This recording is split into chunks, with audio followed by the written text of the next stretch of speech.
Okay, welcome to another episode of Panakal podcast for Geeks, the show about good friends hanging out, talking about the things we all love. Today we have Armand Baltazar. Is that how you say your last name correctly? And you guys know my co-host Andrew, who's for some reason Discord has put you below today, Andrew, and put the guest on top, which is probably what you wanted to do. Welcome to the show. Thank you for taking the time to be on with us. Yeah, thank you so much. Yeah, thank you guys.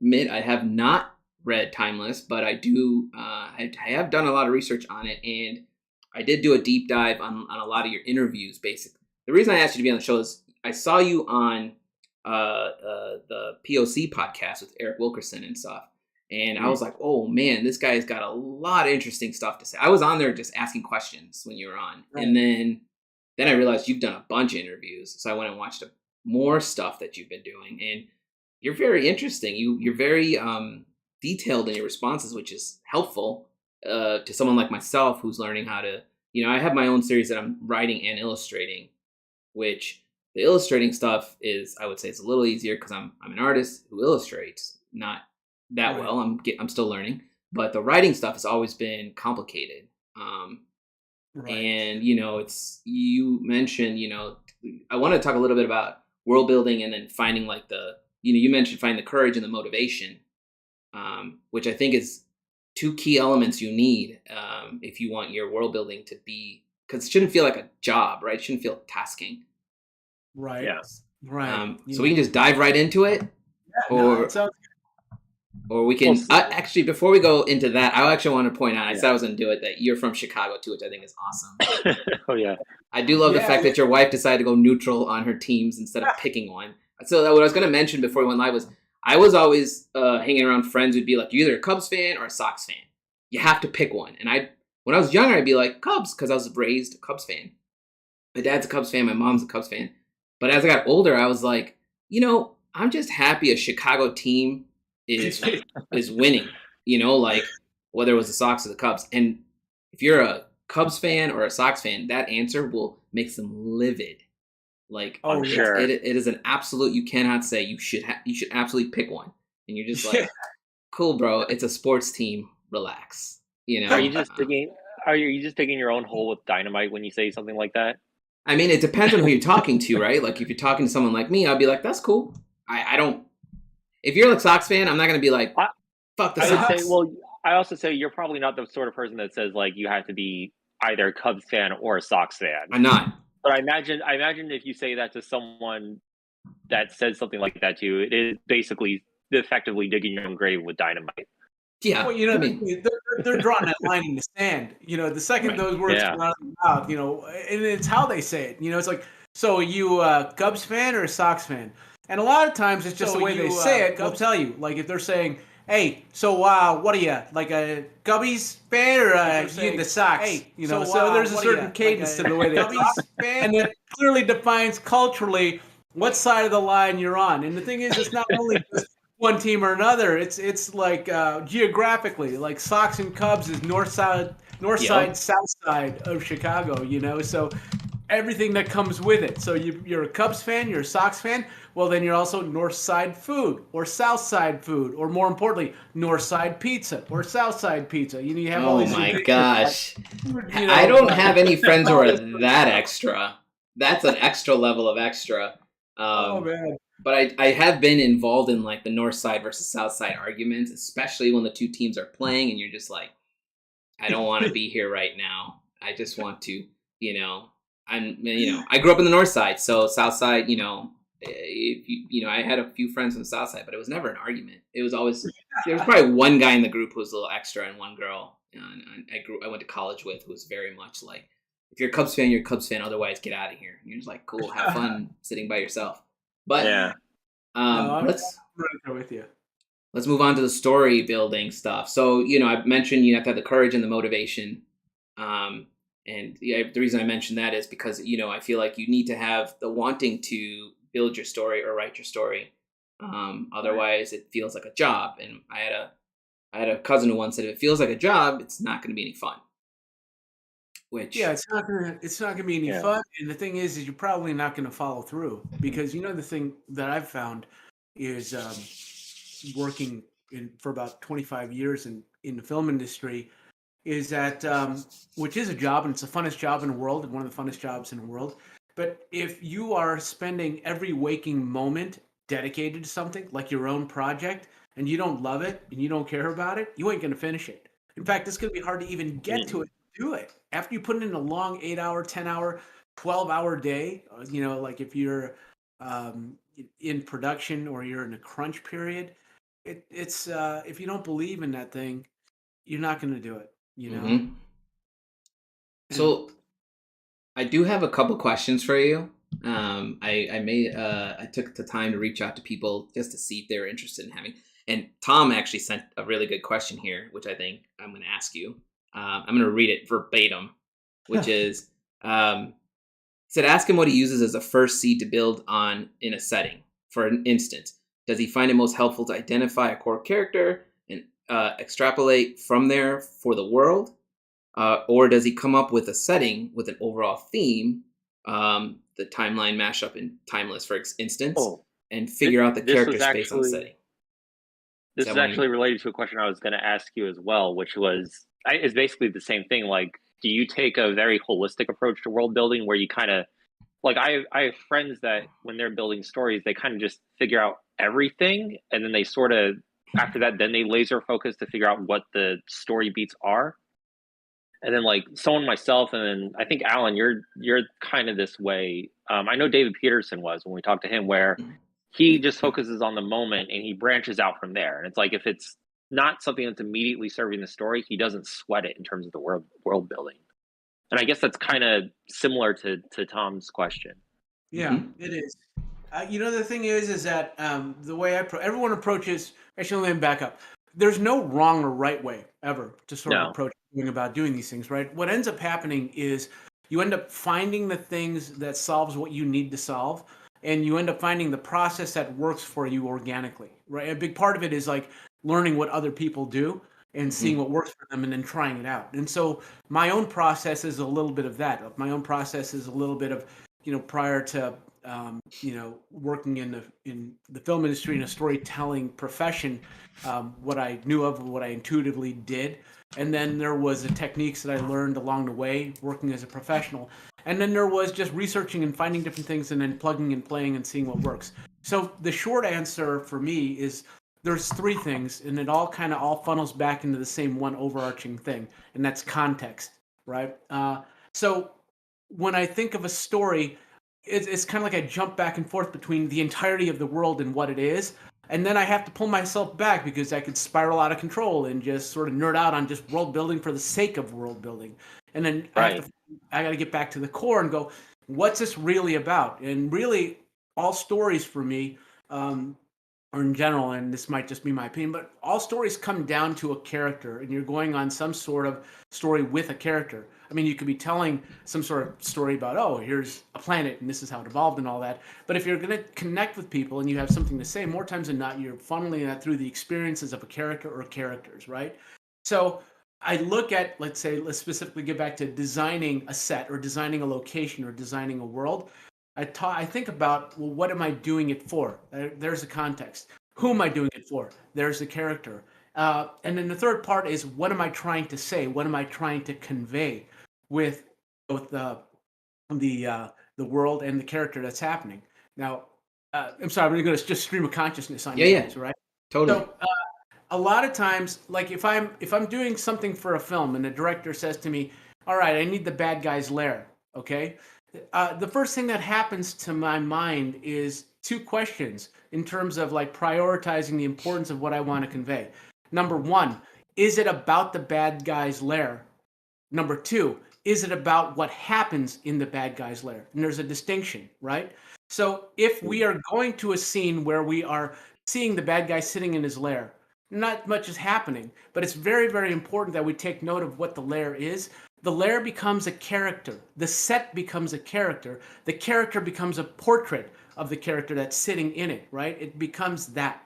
Now, if it is, he goes, if the director says, we're going to the bad guy's lair, and something wrong happens, and it explodes, and it scars him for life and disfigures him, then really the point of the design is to create the moment that changes the character. So it's no longer a portrait of like, oh, look how cool this place is. I mean, yes, it should look cool. Right. But what becomes the importance with context is what does that location design, what does that world design do to the characters? So I kind of went macro and then, pull out and in. And so my design process is a lot of that, because the point is, whoever you are and however you want to work, you need a starting point, right? So you find the thing that you like that gets you in, gets you flowing, right? And the thing is kind of like an artist. What are you always doing when you're painting or drawing? You're doing this. You're stepping back, right? You're stepping back, you're looking at it. You go in, you pull back. You go in, you pull back. You take out a piece of paper because you're afraid to ruin the thing that's on your canvas, and you do a little sketch or a little doodle on the side, right? It's kind of organic. And so the problem-solving, designing part, I kind of approach the same way. It's interesting. That actually helped answer Tom's second question, which is how to expand a setting while maintaining its core hook. Without even me asking. But I do have a follow-up to this, which is, so you talked about world building and you talked about story writing. So the question was, how do you balance the world building with working on a story? Because it's technically two separate things. It is. The thing is, what's funny about people like us is we are, it's anybody. Like, if you read a story in a book, what are you doing? You're creating the visuals in your mind. You're creating. But the thing is, what's interesting about a book versus a movie, for example, is that when you're reading a story in a book, they could be describing, what they're seeing, and your imagination is filling all the pieces of like, oh, how cool does that look? Or this is what that character looks like. But in a book and through words, you're also getting the sensation of temperature, in the way they're describing how cold it is. And all of a sudden you're recalling back a memory of like, oh, I know what that cold feels like. I know what it's like to be in Chicago, minus 30 degrees and icicles forming in my nose hairs. You know what I mean? Like, I know what that means. Yeah. I mean, so the thing is, or smells and all these other sort of things. And those things sort of influence what you're trying to convey. Hold on, I kind of spiraled out. Can we back up? No worries. Sure. Yeah. So the question was how to balance the time world building with the time working on a story.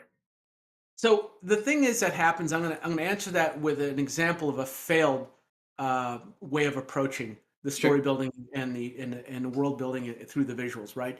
Before I made Timeless, I attempted to make two illustrated stories, prior. And both times were epic fails.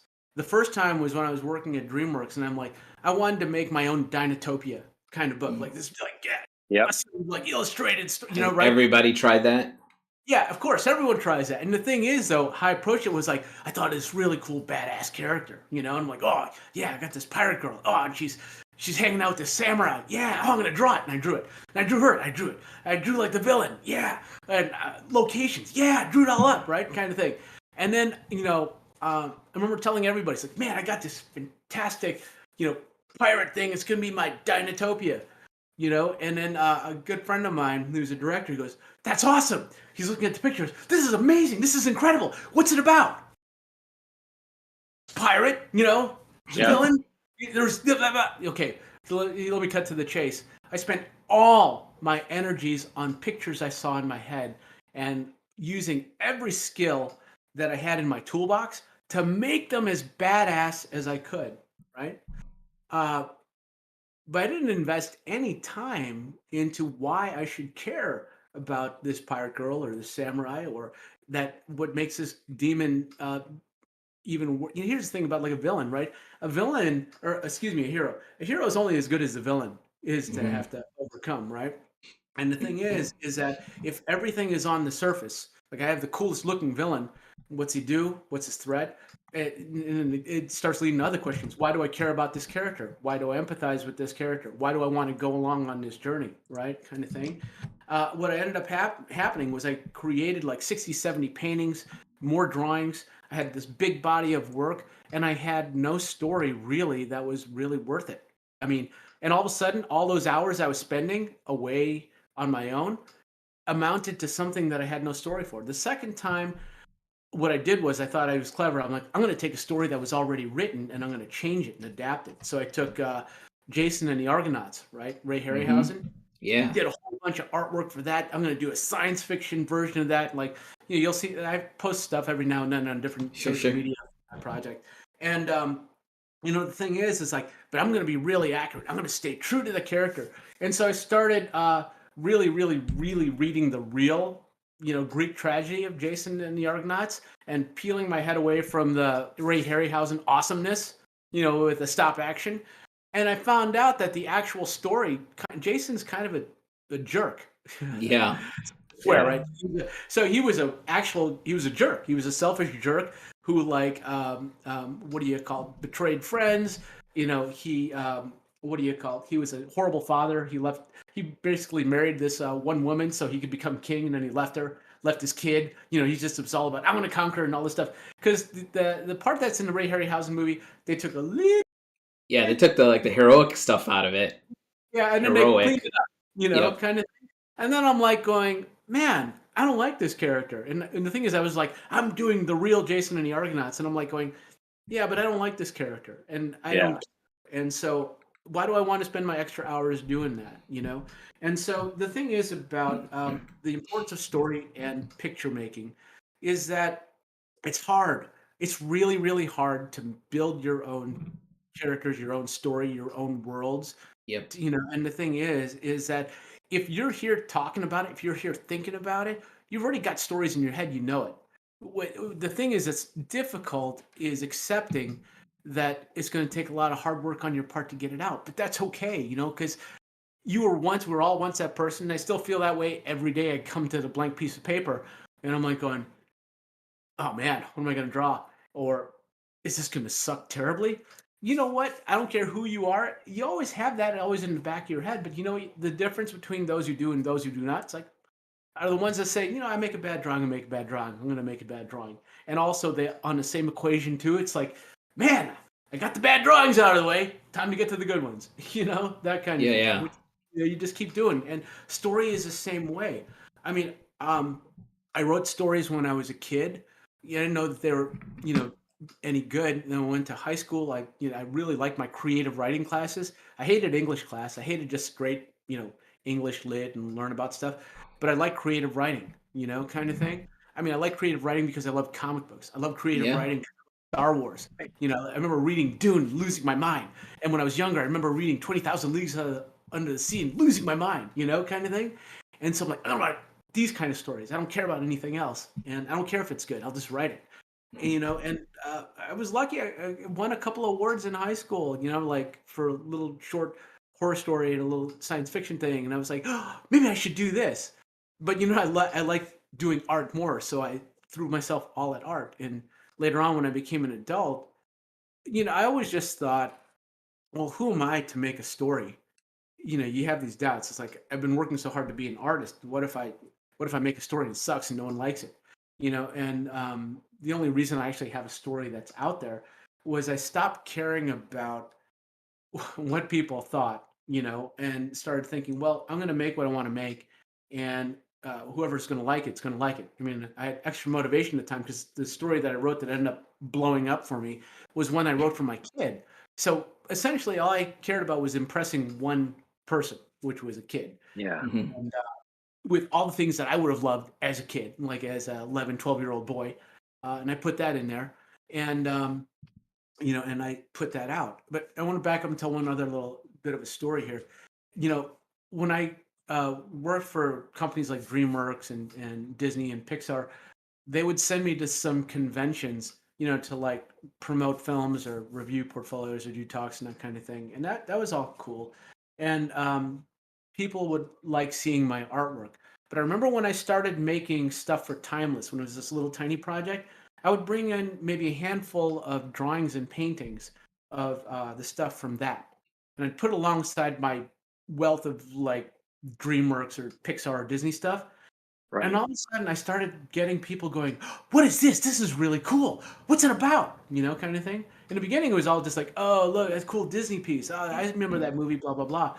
But when people were actually starting to like what I did more than that, I was like, wow, this actually appeals to some people. I'm going to keep going with it. And I think sometimes it's easy to sort of forget, because you're always comparing yourself to your heroes or to the stuff that's in movies or in comic books and games, that what you have to offer is unique and pretty damn cool. But that doesn't mean it's going to be pretty damn cool to everybody. It's just going to be pretty damn cool to who it needs to be cool to, you know? And that's what you're saying there, with how you basically came to the realization that you're just making stuff that you enjoy, and you accept that. It doesn't matter what people think, because the people that actually do like your stuff will find you. I think it's something that took me a number of years to realize as well. That resonates with me really, really hard, because the first time I started doing all my Ancient One stuff, I was like, this is not going anywhere. Like, this is me just tinkering and having a good time. But then in the last couple of years, I've built a fan base, which, you know, they like the art. So in my head, I was like, they really like the art, so I must be doing something right art-wise. Then I would always talk about the stories, because I would always pitch little short blurbs on the back of each pieces, and people would show some interest in it, but not like, tell me more. And then it started turning into the tell me more. So I was like, okay, I have this book that I've been working on, but it's really hard. Like, we talked about this before. It's really hard to write a whole book. And it ends up, when I put all my notes together, I had enough for 3 books. I probably have enough for 3 or 4 books right now. But not being a writer, it took me forever to like organize my thoughts, put them all together. Luckily, I started working with another writer who's helped me bring book 1 to life. But even when I did the book, in my head, I was like, no one's going to want to read this, because they still only like the art, which is what they want, you know? So you should just make an art. But like, I had people try to convince me just to make an art book. Like, don't worry about the stories, focus on the art. And I kept thinking, yeah, but the stories are what inspired the art. Like, I had the stories a long time ago while I was learning to be an artist, you know? But the stories were, you know, they started flowing. And once I put the book out, you know, I kickstarted it and it was fine. It was successful, which blew my mind, because that told me people really liked it, you know? And then now when I go to shows, I find there's people there who are like, finally, you put the book out. So it's like, why didn't you speak up before? I would have felt so much better, you know? Like, So it's kind of like people, I feel like, you know, like, you know, I used to always say everyone who does art or writing or whatever has a fan base. You'll find them. You just have to stick to it. And there's going to be a couple years where you're just like, I'm not doing the right thing. No one seems to like this work. I'm struggling. But then you start slowly finding those fans, and then just kind of like snowballs on its own, I guess. Like, I don't say I have a ton of fans right now, but I have enough where I feel very confident with doing stuff I'm doing. I still come to the drawing board like, this is going to look like garbage. Or, I mean, I stayed up for 40 minutes writing a piece last night, and when I was done, I was like, I have no idea what I'm writing about. Like, I sat down with this amazing, so like, I want to talk to you about like concept writing in a minute, but you know, I sat down with this amazing idea. I'm like, I showed you my wall here before. So I basically just pull a Post-it off, and I'm just like, let's start writing about this, you know, and started typing. I'm just like brain dumping all the ideas onto a page. But as the clock was ticking away at the end, I was like, man, I felt like I wasted the last 15 minutes writing what? See, I always operate on like, it may be nothing, it might be complete garbage, but then I'm like, you wrote it for a reason. Like, it came out of your head for a reason. So it might belong somewhere in the story, just not here.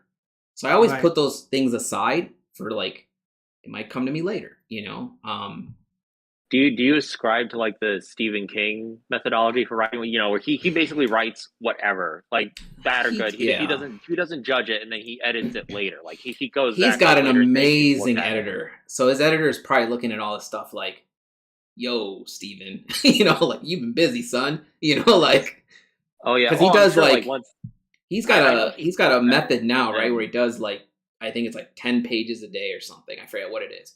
Like, he hits, like, I don't know if you do that, Armand. Like, if you have, like, I don't have a page count or a word count.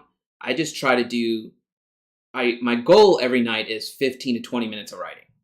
Right. Just to get that short idea, that short story down. Right. And then if it turns into something else, like last night, it was almost 40 minutes. I just let it flow. Because I'm like, your brain wants to keep writing. So just keep going. The important thing on it is consistency, for sure. Yes. Right. Yeah. and keeping and doing it and doing it and doing it. And the thing is too, when you're looking at the process and you're looking at like what Stephen King is doing now, you're looking at somebody that's kind of like a fine-tuned machine who sort of developed his flow right over the years. And I'm kind of the same way. Like I don't have uh, unfortunately, my camera is mounted to this thing, can't swivel it around. But essentially, what I have to my left is exactly like what you have. Is I have the a post-it notes. yeah, Oh my on god. board and cards. So, but I use them for different things. I have a wall of post-it notes that are short, little kind of ideas and things that are coming. Then I have another board on here that has hold on here. Like I'll have this will be like Oh yes, more they're kind of like little storyboards. yeah. So, but I'll have like both of them are up next to me, and they're for different reasons, right? And I constantly, when I'm working and writing, I switch my modes between. You know, I don't go to like rather than having set minutes, I have sort of set goals. You know, Okay. kind of thing. I want to explore this. And so if I sit down to the board to write, I'll say I'm going to explore this, and I won't limit myself to like it's got to be writing. Sometimes what I usually have in front of me is a sketch pad, like sketching. I'll have a notebook. I'll have my outline of my general story structure up on the computer, and I'll have post-its, and I'll have what do you call it? The the cards, right? The index cards. And I will say to myself, okay, I've got this problem solved. Diego is going to confront somebody, this is my character, that is not who they seem to be. And then I'll be like, and I'll put in 3 post notes. How I play this as he figures out that this guy's lying to him. He doesn't figure this out and it's totally swindled. He is, or he'll like, he is left feeling comfortable, but there's something that's bothering him deep in his gut. So like I'll put down like, oh, it could go 3 different ways, right? And then let's say I'll run into a block like, well, where are they having this conversation? I'll stop writing for a second and I'll take out my sketchbook and I'm like, oh, maybe they're in an atrium. You know, maybe they're up on a balcony looking out and having this discussion. Now the location then starts to change the dynamics of how they're feeling and what's happening, or maybe even like, there's a storm brewing. Is that too literal? Is that too intense? There's like, oh, this is so, you know, it's a beautiful, calm setting, you know. But the guy that has maybe I'm contrasting the environment with something that's welling up inside this guy, and Diego's responding to it. What I guess I'm saying is I'm very, very organic about how I go about it. Sure. I try and set goals, because what I found was that when I started doing the whole page count thing and I get through 4 paragraphs, I would a lot of times get really frustrated because I was so goal oriented in like something very specific, like because if at the end of the session I have 20 notes that didn't solve it, but I've gone through the stages of figuring stuff out, that's got me closer, right?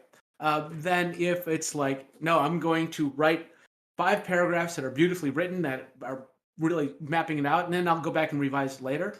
There are days if I feel like that's the way to go, I'll go. But what I try to do is I try to be more flexible so that at the end of everything, I feel like I've gotten something out of it. Because those pieces that I've laid out, I'm not always sure if they're the ones I'm going to use, and because I've got them, small and what do you call it? Not intimidating, right? As like a Word document or something like Scrivener's, you know, that I can move stuff around, I can try stuff out. I don't become too precious. It's like working in a sketchbook, right? You can be like, I'm going to try this idea. I'm going to try that, right? And it might be a whole series of drawings that leads you to the aha. But if you didn't do all those, you know, it's much harder to like get that blank piece of paper. It's like, I'm going to knock this out. It's going to be great, you know, kind of thing. And so a lot of times it's forming that process that starts to feel right to you. But I found that for me, I try not to. It's hard enough. Writing is hard. Drawing is hard. Actually, it's all hard. It's all hard. Yeah. That's the ultimate statement right there. It's all hard. But the thing is, it's also fun. Yeah. And it's also hair pulling, and it's all that stuff. But it's that awesome balance. And the thing is that if you can get yourself into a rhythm, where you'll accept that it's going to be hard, but you can make little wins. You get used to like, you walk up, you go down. You walk up, you go down. That's part of it. Mm-hmm. You know, you fall in love with that. And that's what keeps you going. And the thing that you said, Andrew, consistency. It's finding the way It's if you're trying to figure out any kind of formula for success, it's finding a way to stay consistently moving. Yep. Sometimes you're not always feeling like you're moving forward, but at least you're moving and you're trying to aim yourself forward. Yeah, like even if you do so I found that's a good way of saying, like, even if I do something small, it doesn't have to be something I can use, as long as I'm still learning the process as I move along. Yeah. And, like, satisfied with, like, Andrew's been helping me learn some 3D stuff. So, like, last week I tinkered with a 3D model, which at the end of the day, I really can't use it yet anywhere, but it helped me take something off my short list of goals, which is to learn more 3D design for world building stuff. Right. And I was just like, okay, I was frustrated at the beginning, and as we were moving through the process, I was like, okay, this is not, you're getting frustrated because you don't know it. But if you keep at it, it's the same way with my style, right? When I started working in my style 4 years ago, it was really frustrating, but I've had the right set of mentors who have taught me to, like, focus in on specific things, and I have a good group of artist friends I can lean on where I'm like, what looks bad in this drawing? Because sometimes you stare at a drawing for so long, you don't see the crap, and your friends are like, well, this is wrong. This is wrong. On a quick side note, the other thing I've been doing to avoid, it sounds like your wall has actually got order to the chaos, whereas mine is just random thoughts that I put down. And I found that I look at something and be like, I can't remember why I wrote this down. So what I've been doing is, my friend invested in this. It's called Lotchby. It's just a company that makes these journals. And there's 4 journals inside here. And the first one is the story building. The second one is the ideation. The third one is like maps and stuff. And I've been kind of writing stuff down in here daily. And it might not work for everybody, but it works for me because I carry this thing around with me all day now. And if I get an idea, instead of running to put it on this wall and then staring at it later going, why'd you write that down? Like, why'd you write down this specific, word? Put it in the journal first. I put it in the journal. Yeah. Like I got a note in front of me that says preambulate, subambulate. And I was just like, why? And then I realized it was actually a title for a piece, but it took me every bit of 20. If I had written just anything else under it, that's the title to the illustration you're working on. I didn't even write that down because in my head, I was like, I got to get this off. But now in this book, I got the sketch next to it with the titles and such, It used to go title first, then design of illustration, then story. But now it's like everywhere. Things come to me randomly. And I think that's a good thing. Like you don't want things to be in a specific, or like you were talking about, Stephen King has a specific way of doing his things. I think it's nice to, and I think I got a little bit of that when I did watch a little bit of Neil Gaiman's Masterclass. And he has a very cool way. If anyone hasn't taken those courses, they're not cheap. They're like $100 for the year, I think. But he's got a very cool way of just writing down his ideas and then that forming. And he writes everything. He doesn't type his stories out right away, from what I can tell. He handwrites everything and then transcribes it later, which I think is bananas. But I mean, if you like your own handwriting, I guess it's cool. It might also be a thinking thing, I know I've mentioned it with like several people before in the past with like drawing. Like I find I draw, or I think better when I'm drawing traditionally versus digitally. Digitally, I feel I'm too helter-skelter. It's like too easy for me to switch gears or just kind of go to like a quick solution. Traditional work, I tend to slow down and be much more methodical. And I wonder if that's the same I think for him. I also felt like the one thing I did notice with him too is not all of us have this luxury, but he has his own little cubby hole, like his own house built behind his house where he goes to work and nobody bothers him and it's super quiet. Like we all have our own studios, but we all also have children in the house, right? Like my kid can come knocking on this door anytime she wants and just walk in here. And Andrew's just going to do the same thing when she learns how to open doors. So there's a moment where she's got to do the sliding door, but oh my God. Or our wives for, it could be anybody. It could be, my point is like, you're in a situation where you think you can work without interruption, but interruptions happen. Whereas I feel like a lot of writers like King and Gaiman and stuff, like they're top tier writers. So they obviously, Armand, do you have your own place where nobody bothers you if you start working? I think it's important to have that. Yeah, no, no. I'm still working on right. The thing is that at one point I was going to a friend of mine who's got a studio I live in a small town in Northern California, just outside of San Francisco, Okay. and there is a small animation studio just probably about 10 blocks from here. And my friend was going to let me have one of the offices to use. This is before, right when the pandemic happened. Then we all nobody can get together and be around, and so. That nixed that. But no, for the most part, I've always just had a studio that's been in the house. Years ago, in my old house, I had a studio that was my garage. That was a detached garage and it was separate, and that was awesome. But I mean, that only works in California. yeah, exactly. I have my stuff in the garage too, but it's very cold. So yeah. But you're right.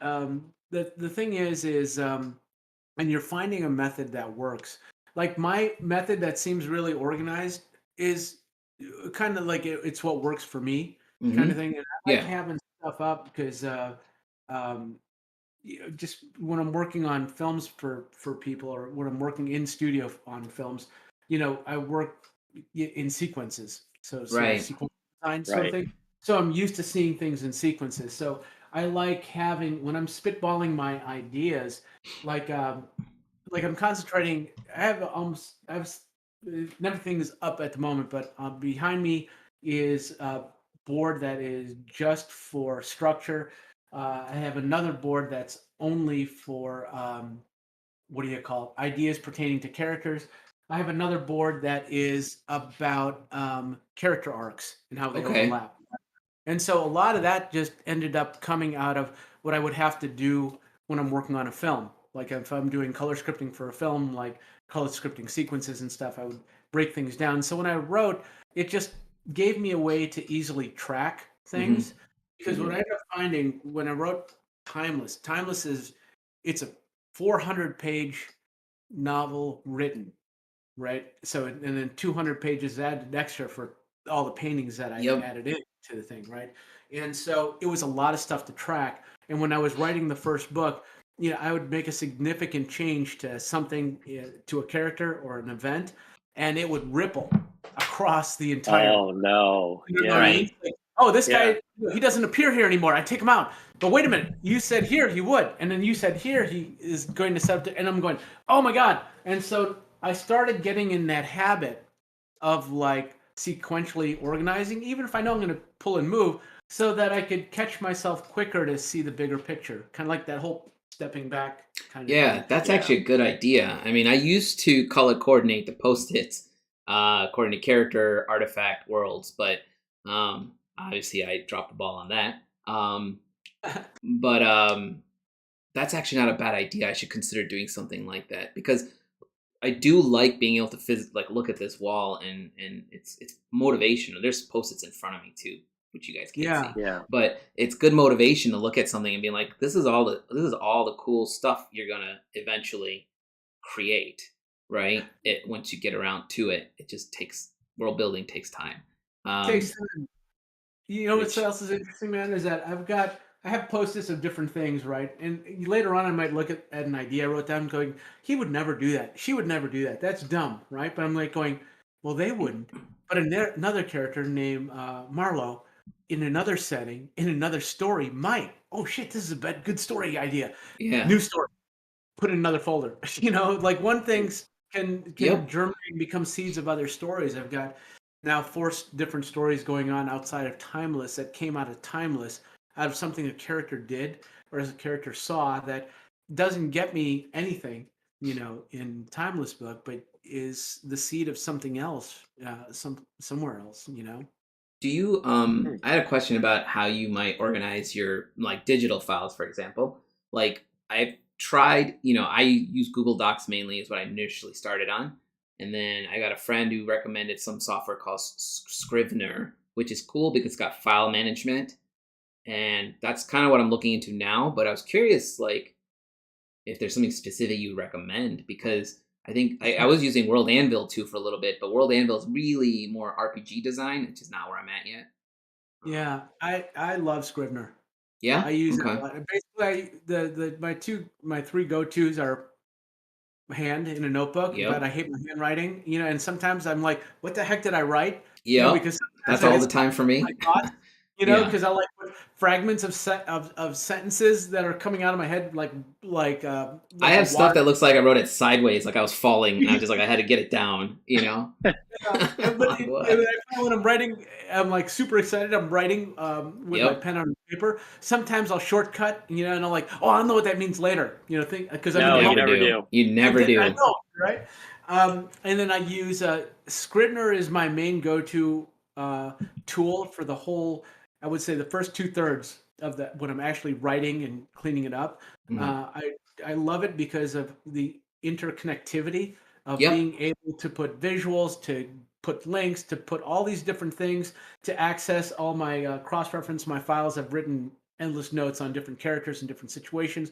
I can, boom, go back and forth and reference all those things, then go back to writing, then pull it back. When I go to the final, I do all my final in Word.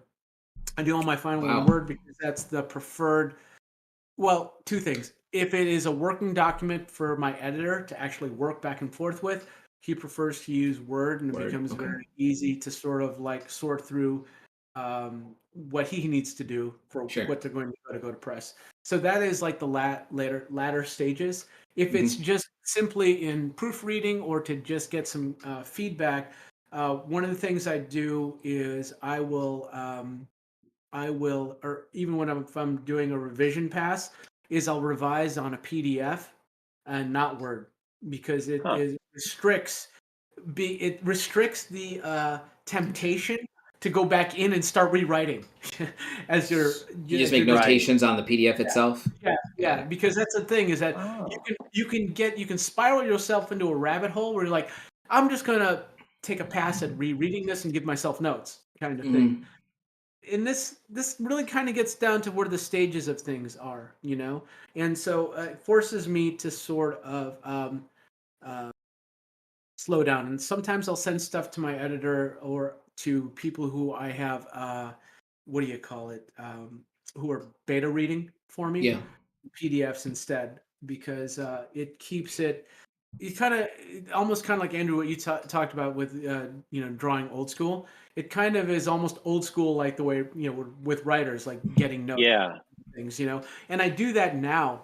In fact, I have it in front of me. Like I used to just only revise on on my computer, but now I actually, when I feel like I've got a pretty good second or third draft, I'll print it all out and I'll go and nice. Make my annotations, because the thing is that I can sort of like flip through it really quick, earmark certain things and find it faster. And it's scrolling through, then scrolling through. And the other thing is, it feels less intimidating. Like I'm willing to take my pen and go, no, that was stupid. If I feel like I'm writing this, that's a stupid. Like I'll actually make notes that are me talking to myself. No, we really say that, or is that you saying that? Is the character saying that, or is that what you think? I'm like, I don't. That'll muck up my typed out formal document, but there it keeps me honest. It's kind of like the drawings that you don't show people, but you needed to do to figure something out. Like, why isn't this thumb working in perspective? I'm going to do this off. Do a couple drawings off to say, oh yeah, okay, that's it. And then you go and do the final. It's sort of like that. Yeah, I think printing it out is important. That's why my editor primarily edits stuff in Google Docs, but you can make so many notes on the side there. So I did the same thing you did, which is print it out, wrote all my garbage on the side. Like, why is this character here? Why am I even talking about, why is this happening? Nobody needs to know this. It doesn't matter to the end game. And then I went back into the doc and would put notes in there as needed, But it, like you said, it is less intimidating if you print it out because you can scroll forever versus if everybody likes read. I don't know anyone who doesn't like holding a physical book and reading it. So if you do hate reading physical books, what's wrong with you? But I wanted to move forward a little bit more about Timeless and talk about how it went from a personal project to now being a published novel, and then now about to become a film. If you want to touch a little bit about that. So, I was at the time when I made Timeless, I was working at Pixar, and my kid had asked me to make a book for him. I'll just give you a condensed version of the story. And so I started writing a story for him.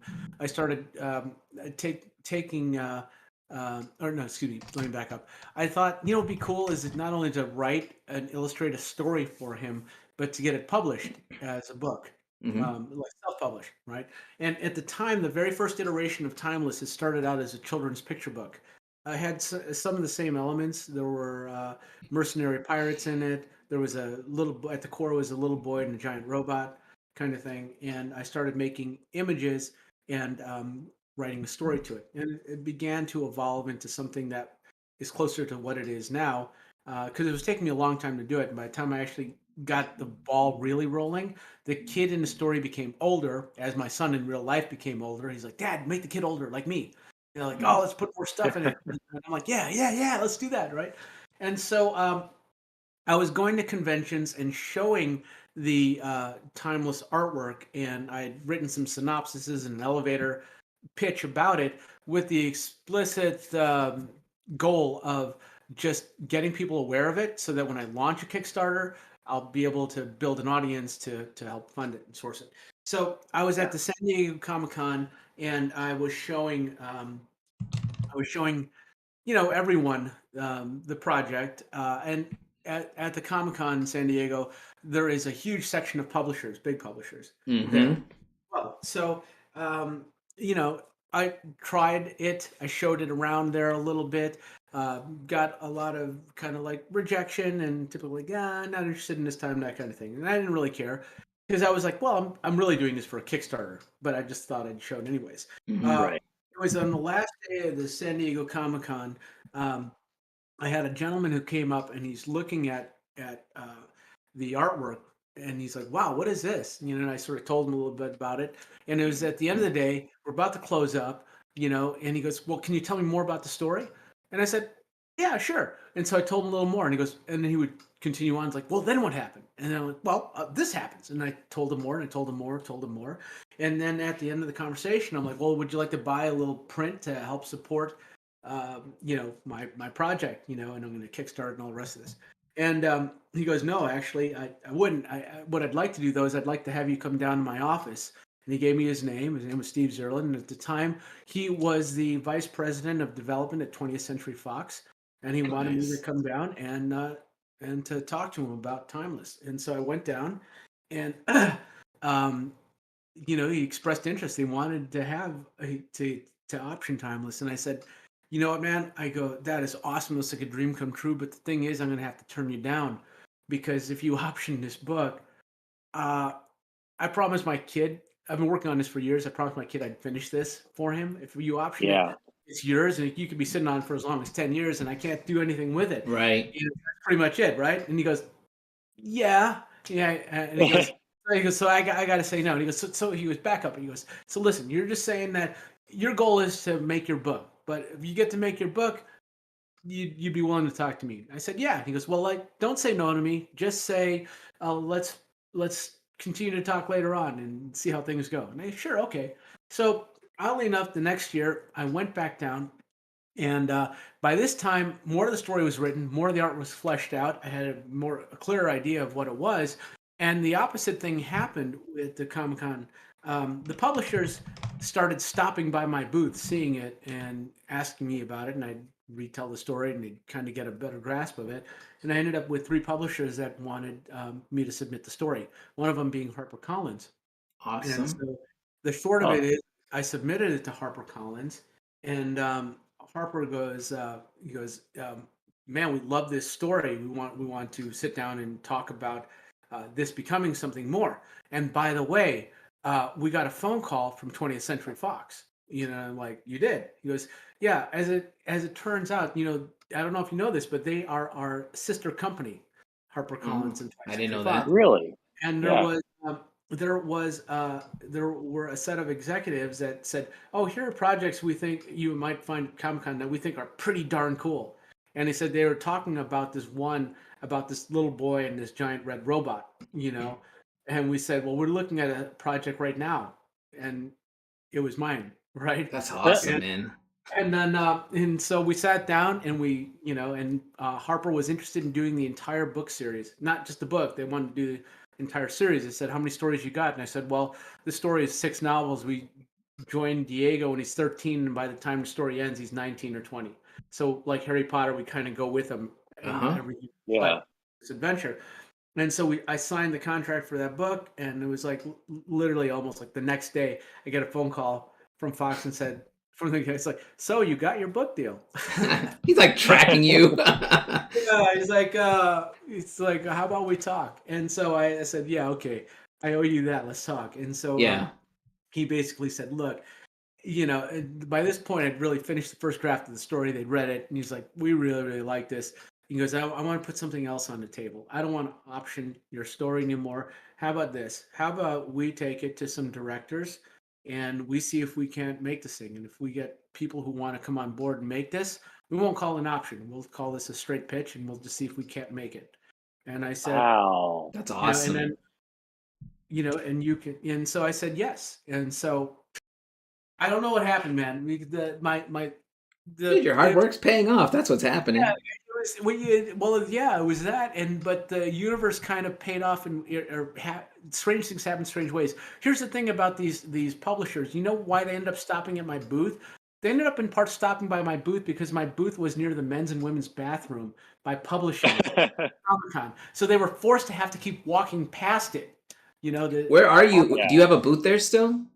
Because I'm over by Dort. I have a booth with Ron and Vanessa Lemon. I'm by Dort G. Like you go right next before Hall H. Yeah, no, man. I'm like, where Small Press is? Yeah. You're by my friend Michael Nanimivable is over there, I think. Yeah, Michael? Yeah. So I'm like, we're all, I'm like all the way up almost against the back wall. Yeah, you're like clustered in there. Right. Here's publishing, and then there's us, and then there's a bathroom. Yeah. And so they, because I ended up. Hey, man, sometimes it pays to be near the bathrooms, I guess. It really does.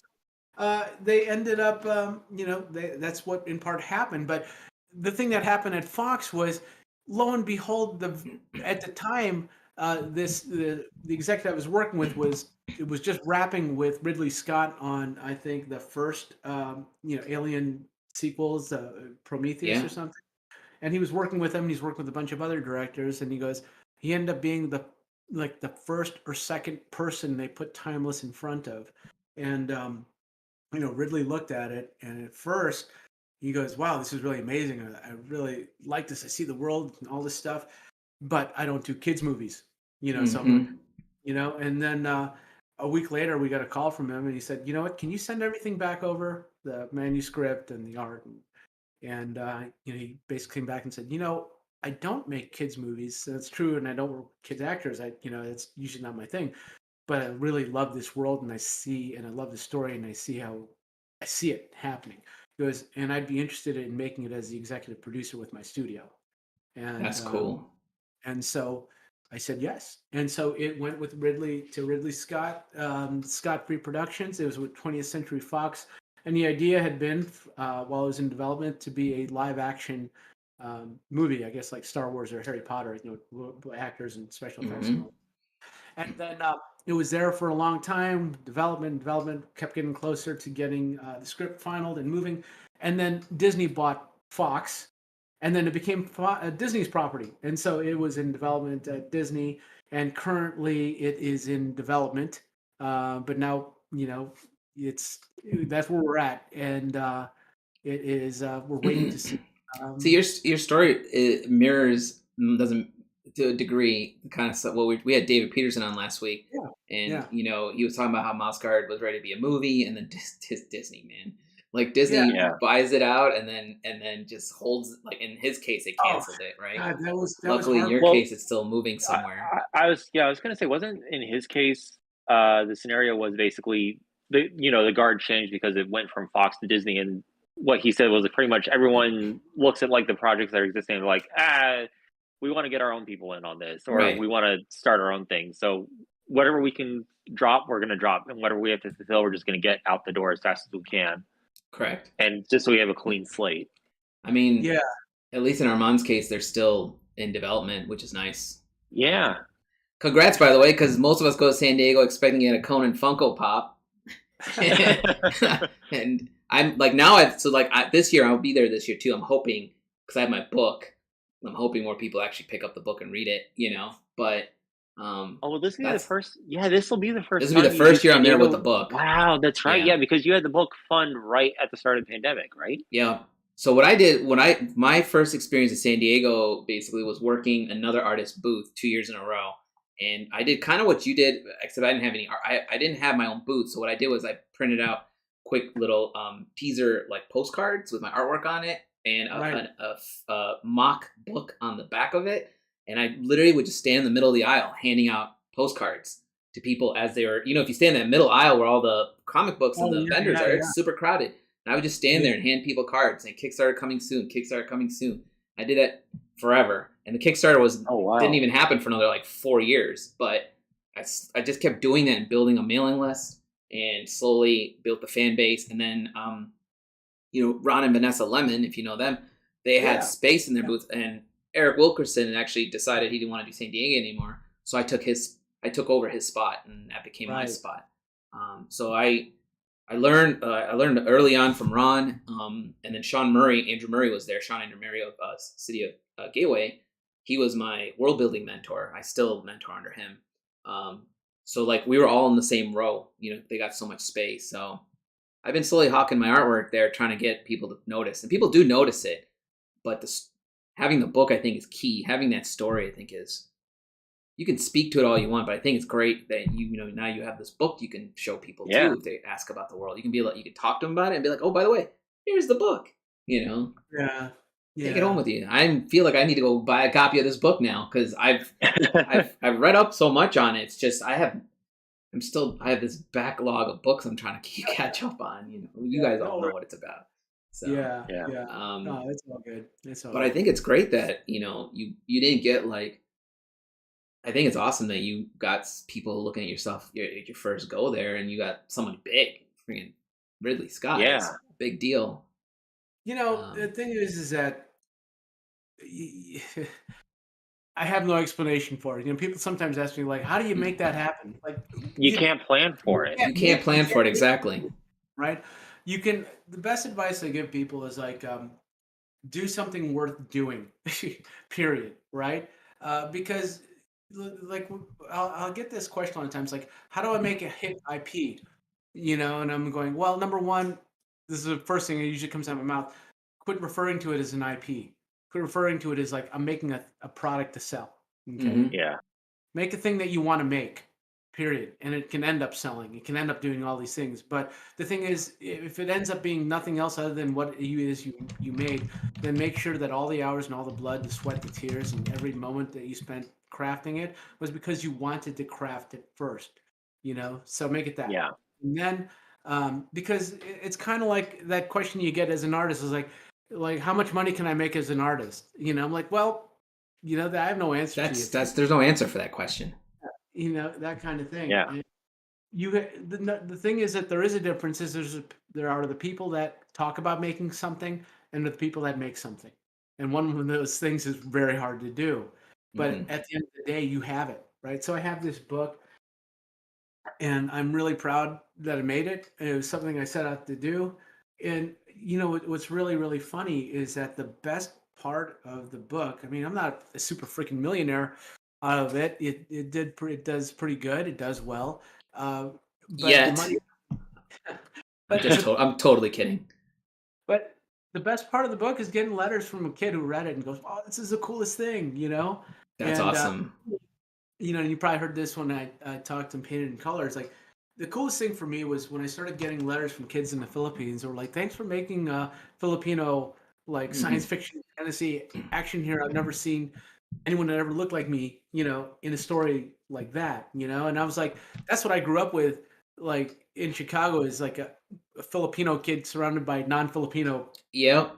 And the only time I ever saw anyone that looked like me when I was a kid was on Sesame Street, kind of thing. But I mean, I grew up with a bunch of everyone but Indians. The only time I saw Indians is, when we went to Sunday Mass or, a big hangout. I think it's important that you had some representation in there because early on when I was writing my piece, you're trained to write what you know, and I read a lot of comic books. So in my head, it was always like a Batman or a Superman or a Spider-Man. So the characters I started creating were always, no offense, Andrew, but they were always white dudes, and Oh yeah. I was creating that based on what I knew. But I remember I was talking to one of my cousins who's Indian, and he was like, dude, why aren't you making Indian characters? You're Indian. Yeah, And you've mentioned this story to me before, because I was just about to say someone had said something like yeah, this, and I that think would be it was me. you. So then it shifted my thought process, right? I had two thoughts after talking to my cousin. One was early on, the design ideas and stuff came from Egyptian mythology. But he said two things to me that stuck with me. One was, why isn't your main character Indian? So once I created an Indian main character, the writing became a little easier for me because I can relate to the character a little bit, right? Yeah. He's not necessarily me, but parts of me are there, but he's not 100% me, if that makes sense, right? Yeah. But I can write to him as an Indian character. And then the second thing I did was I still kept the Egyptian mythology. The series has a lot of mythology in it because I love mythology, but I focused a little bit more on Indian mythology because my cousin's like, why aren't you even looking at Indian mythology? And initially I'm South Indian, and a lot of the mythology there is like a lot of North Indian mythology, right? So in my head I was like, I don't know a lot about it. But it turns out I do, because my cousins have filled my head with information. And the more I read, the more I was like, oh, I remember this story. But then, you kind of like, don't write this story, make it your own, And that's, when I talk to people who have read the book, it shows now, I talked to a guy at Gen Con who was like, I love the fact that he's Indian. I love the fact that he's, I can relate to him he was an Indian guy, right? And he was like, I haven't read any books with Indian lead. He's a lead character too. He's not a side character, a secondary character, or a sidekick. He is the main character. And I started putting a lot of minorities in there as main characters, and then everybody else became, some people read it like, oh, you're making the white people seem like they're not as important. I'm like, that's not my read. That's not the way I meant to write it. But if that's the way you feel about it, we can talk about it. It's totally, anyone who knows me knows I'm totally not that person. So, Yeah. I think it's cool that you've got, you've probably inspired a bunch of kids who have read this book and who are either going to be future artists or future writers. Yeah. It shows people it's possible. Yeah. And the thing is too, here's the thing about when you get a letter from a kid, or you get a kid who tells you they like what you're doing. Kid has no filter. They're going to tell you what they think. Right? Oh yeah. Oh, my kid tells me a lot of things all day. Yeah.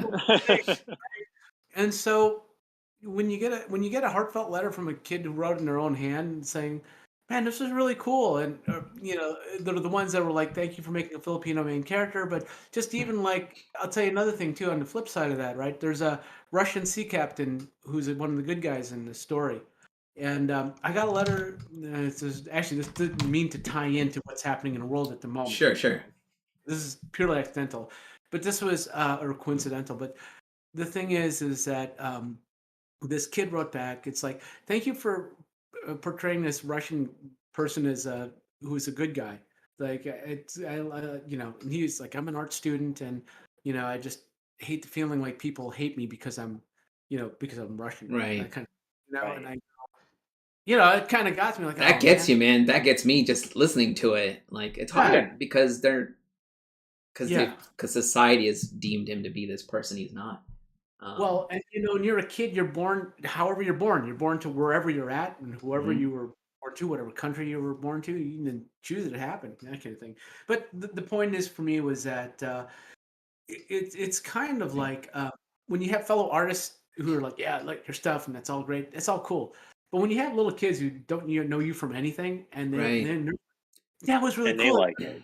Yeah. I can't wait for the next one. When's the next one coming? And it's like, did he die? Is he okay? Like where your character became real to them, and they were like, oh, they're worried about them, and you're like, whoa, it's I guess in some way it's funny because when you make art and you hear about, oh, that's a great drawing, that's beautifully done, it makes you feel good.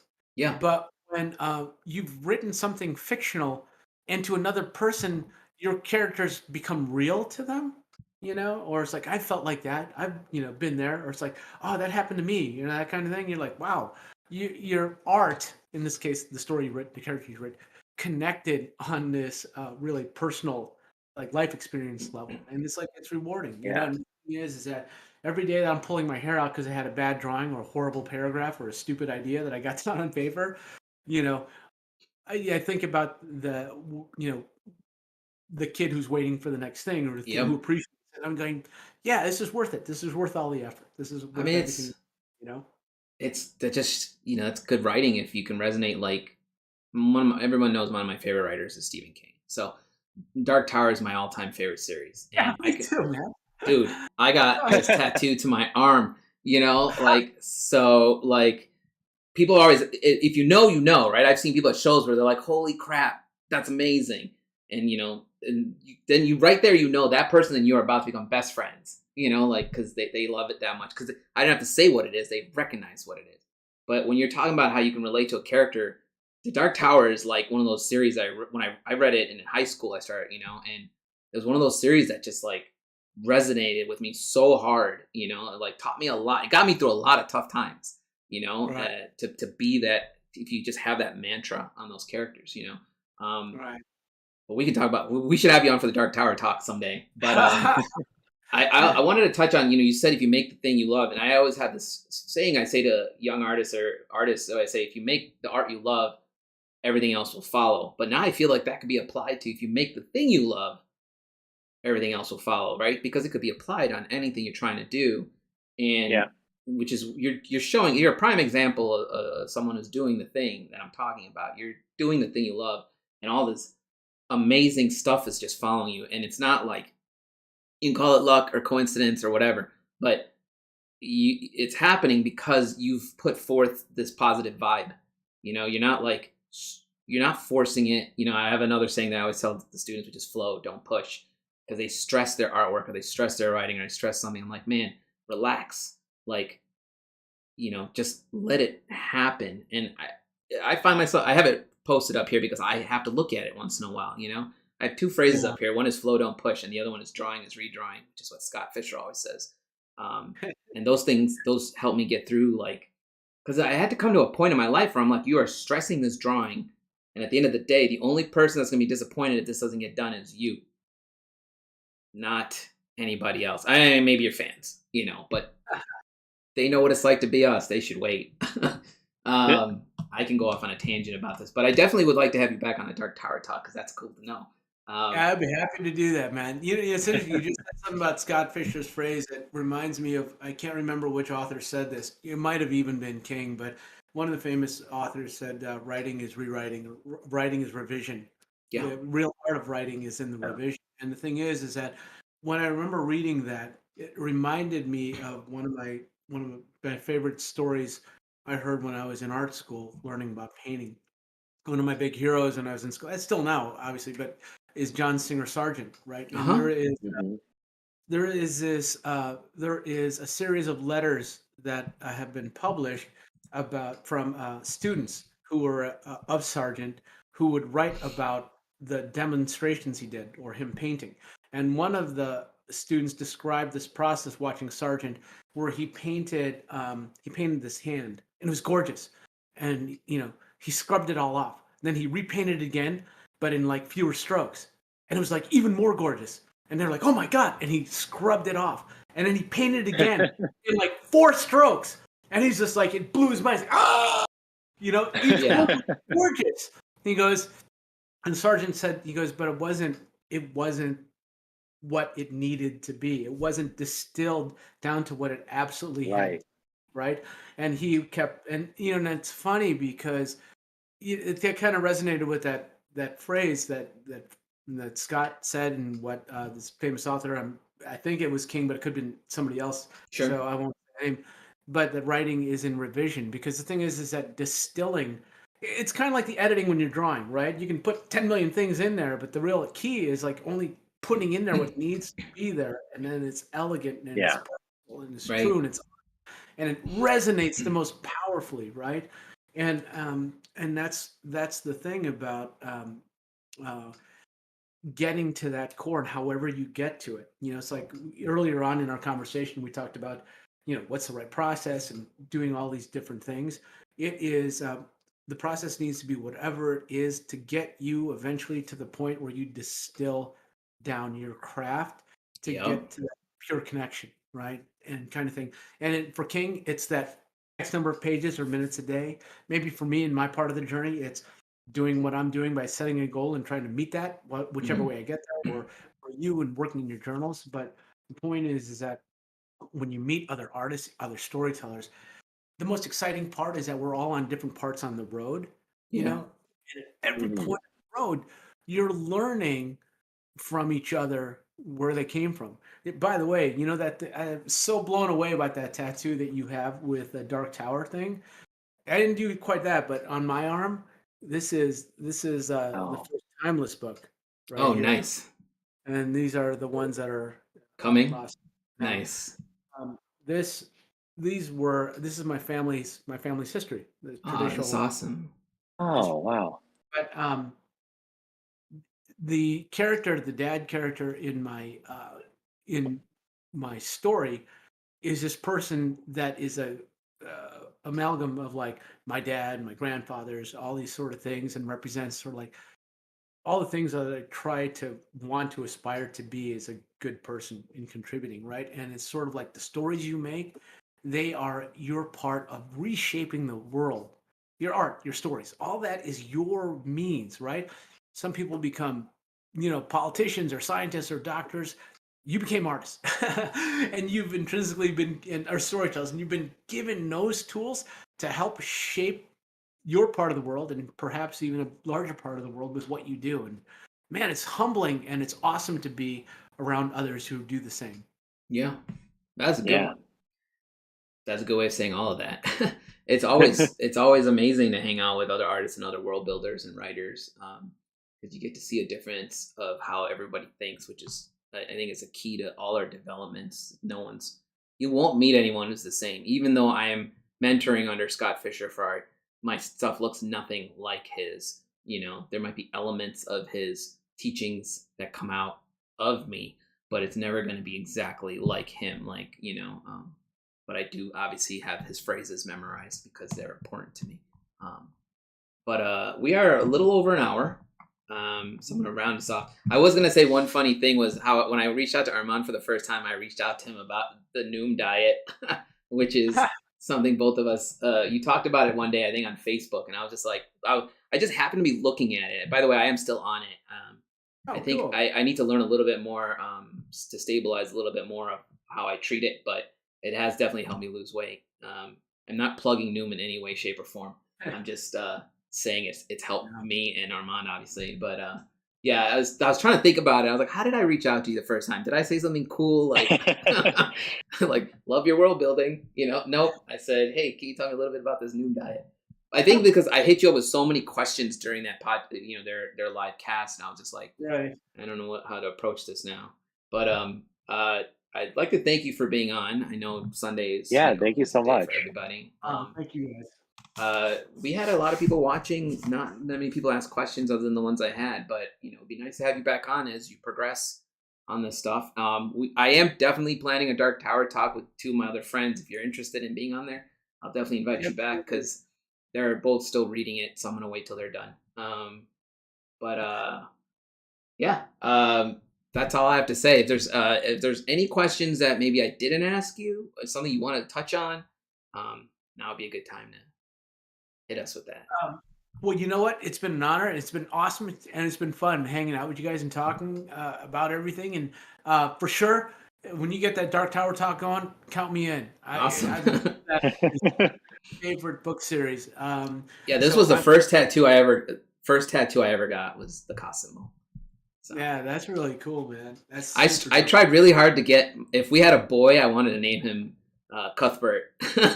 Oh my god! I tried really hard for it, man. It was on the list of boy names, and the only reason I could say that live is because it has been X'd off the list of boys' names. So, but I was like, man, if you knew Cuthbert Allgood, you would love that name. So, it was a hard sell. I couldn't win with Roland. I tried Roland too, but my wife is like got the mentality of a schoolyard bully sometimes, where like if you tell her a name, she'll come up with something funny that the kids would call them. Oh my god! So she was like they're gonna call him Roland of Poland. I'm like, why is that an insult? But that's like a little kid insult apparently. And I was just like, I wouldn't be insulted by that. I'd be like, I'm not from Poland, but cool. But, so every name I would list off, my wife can do that. My wife can do that really well, by the way, which is uncanny. So Roland wasn't on the list either. She's kind of glass half empty kind of gal with names. Yeah, I mean, like we had my daughter's name is Violet, but that was like, Violet was the one name that we didn't even have to discuss. The second it came on the list, we were like, that's it. Oh, right. You just know, right? And we were like, that's the name. So it went right to the top of the list and just stayed there. And obviously I had a girl. So I do have boy names. I can't say them, obviously, in case I have a boy someday. But all right, you don't want to jinx that. Yeah. I'm gonna leave you with this thing. Speaking of teachers, teachers are such an important part of the knowledge that they impart on us, shape us in such important and fundamental ways. And I'm going to share one little last story with you. Yeah. One of my good friends and my teacher in school is a guy named Steve Houston, and I used to bother him all the time. He was my drawing and painting teacher. And I'm like, Steve, how can I get this to work? Steve, how can I get this to happen? Steve, it was always Steve. I was following around like a little angry squirrel, always pestering him. He fed you and you were hungry. Yeah, exactly. And one day he goes, Armand, stop with the questions for a moment. And I go, I'm like, what? And he goes, look, you're gonna spend your entire life seeking to become a better artist. You're gonna improve, and you're gonna improve your technique, and you're gonna improve this. You're always gonna be doing these things, but you need to spend as much energy on finding something to say with your work, not only just about how well you make it. Right, having something to say is as important as being able to say something well, with your art. And I remember that, I was young. Our students like, yeah. I guess tell me how I get my values right. It was like one of those things where it just kind of went over my head. Yeah. And later, it really, really resonated, because when you are spending your entire life becoming a better at your craft, better at your tools, but actually being able to build something with them. We were talking earlier off air about carpentry and making things. Like mastering a tool is one thing, and you can get lost in the quest for mastery. But it's in that effort of spending the time to make something, and all the risk that comes with it, and all the joy that comes with it. It's definitely worth. It's definitely worth having, investing in finding the thing you have to say. So if there's anything with everyone else's world building, keep building that world, man. Keep having something to say. And I look forward to coming back again and saying more. Oh yeah, thank you. That was actually really good. Thank you. It's hopefully, I think people get a lot out of that statement. Okay, cool. So I don't know who our next guest is, Andrew. Hang on. I always forget this. I think we. Oh, Donato. Okay. So our next guest is on the 13th, which is also a Sunday at 1:00. Yes, and it'll be Donato Giancola. And we'll be talking about. He doesn't seem like he wants to talk too much about Lord of the Rings, even though I thought he was a big fan. But I'm going to bother him about it. So again, thank you, Armand, for being on. Give me 1 second. I'm going to take us offline, okay? And then we'll talk for a minute before I call. Thanks, everybody who was watching. Feel free to ask questions in the email. And I'll put all your information in the thread once we're done. Cool. Thank you. Thanks, guys.